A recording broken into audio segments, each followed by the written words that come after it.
क्या बात है भाभी, कभी तो फोन कर लिया करो, कभी तो किसी का हालचाल भी पूछ लिया करो। आप तो सिर्फ अपने में ही खुश रहती हैं। हम लोगों से तो जैसे आपको कोई मतलब ही नहीं है। सुहानी की ननद अलका ने फोन पर कहा। नहीं दीदी, ऐसी कोई बात नहीं है। आजकल सोनू की थोड़ी तबीयत ठीक नहीं है। 2-3 दिन से उसको बहुत तेज बुखार सा है, इसलिए फोन नहीं कर पाती हूँ। अरे भाभी, जैसे कि मुझे कुछ पता ही नहीं। ये नाटक आप किसी और के सामने ही करना। अभी 15 दिन पहले बुआ दादी के पोते का मुंडन था, तब भी आपने सोनू का बहाना लेकर वहां जाने से इनकार कर दिया था। रिश्ते निभाने तो जैसे आपको आते ही नहीं है। थोड़ा रिश्तेदारों का भी ख्याल रख लेना चाहिए, कहकर ननद रानी ने फोन काट दिया। ये सब सुनकर सुहानी को बहुत गुस्सा आया कि दीदी मुझे इतना कुछ सुना गई, लेकिन एक बार भी उन्होंने सोनू के हालचाल के बारे में कुछ नहीं पूछा। हर बार सब कुछ करने की जिम्मेवारी उसी की होती है। सबका हालचाल पूछना, सबकी खुशखबर रखना सिर्फ उसकी ही जिम्मेदारी है। यहाँ वो इतना परेशान है या फिर कोई भी मुसीबत आ जाती है तो कोई उसकी खोज खबर नहीं देता है, और ना ही किसी को कोई मतलब होता है। ना जाने क्यों हर कोई उसी से सारी उम्मीदें बांधे रखते हैं, जबकि उसके देवर और देवरानी आराम से रहते थे। उन्हें कोई कुछ भी नहीं कहता था, क्योंकि देवरानी तेज स्वभाव की है। ये बात सारे रिश्तेदार अच्छे से जानते हैं कि अगर वो देवरानी से कुछ भी कहेंगे तो वह एक की बजाय 10 बातें सुना देगी। लेकिन फिर भी सबकी नज़र में वही अच्छे थे, क्योंकि वो मन मीठी छुरी थी। सुहानी सबके बारे में सोचती, लेना देना सब करती थी, लेकिन हर कोई उसे गलत समझता था, क्योंकि उसे अपना पक्ष रखना नहीं आता था। शाम को जब सुहानी का पति सुजीत घर आया था तो उसने सारी बातें उसे बताईं।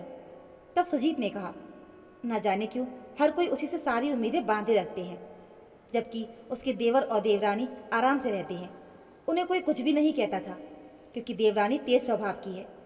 ये बात सारे रिश्तेदार अच्छे से जानते हैं कि अगर वो देवरानी से कुछ भी कहेंगे तो वो एक की बजाय 10 बातें सुना देगी। लेकिन फिर भी सबकी नज़र में वही अच्छे थे, क्योंकि वो मन मीठी छुरी थी। सुहानी सबके बारे में सोचती, लेना देना सब करती, लेकिन हर कोई उसे गलत समझता था, क्योंकि उसे अपना पक्ष रखना नहीं आता था। शाम को जब सुहानी का पति सुजीत घर आया था तो उसने सारी बातें उसे बताईं।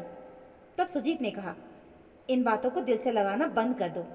किसी को कोई फर्क नहीं पड़ता कि तुम कैसे हो, किस हाल में हो। हर किसी की अपनी अपनी सोच है।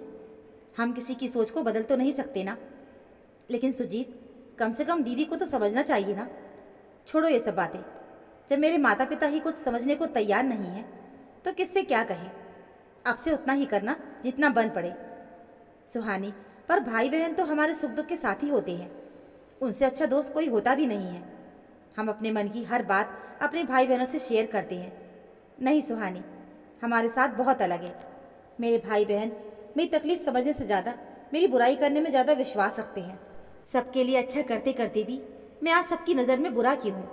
न जाने क्यों क्या कमी है मुझ में। अपने ही परिवार वाले मुझसे इतनी दूरी बना के रखते हैं। जब भी मुझे उनके सपोर्ट और साथ की ज़रूरत होती है वो मुझे कभी नहीं मिलता। दुखी होते हुए सुजीत कहने लगा।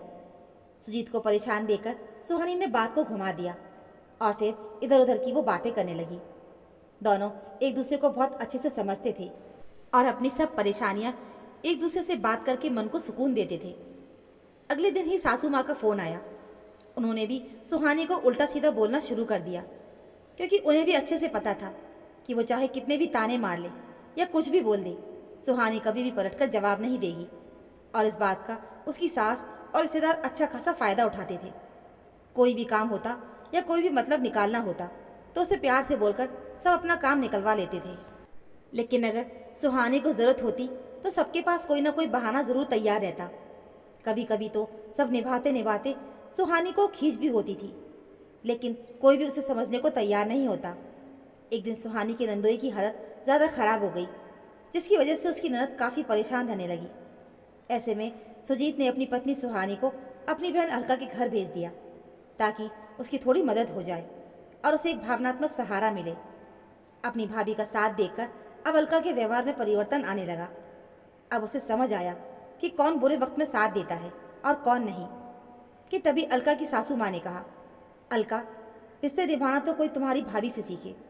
किस तरह से उसने यहाँ आकर सब कुछ संभाल लिया। मैं खुद बिस्तर पर पड़ी हूँ।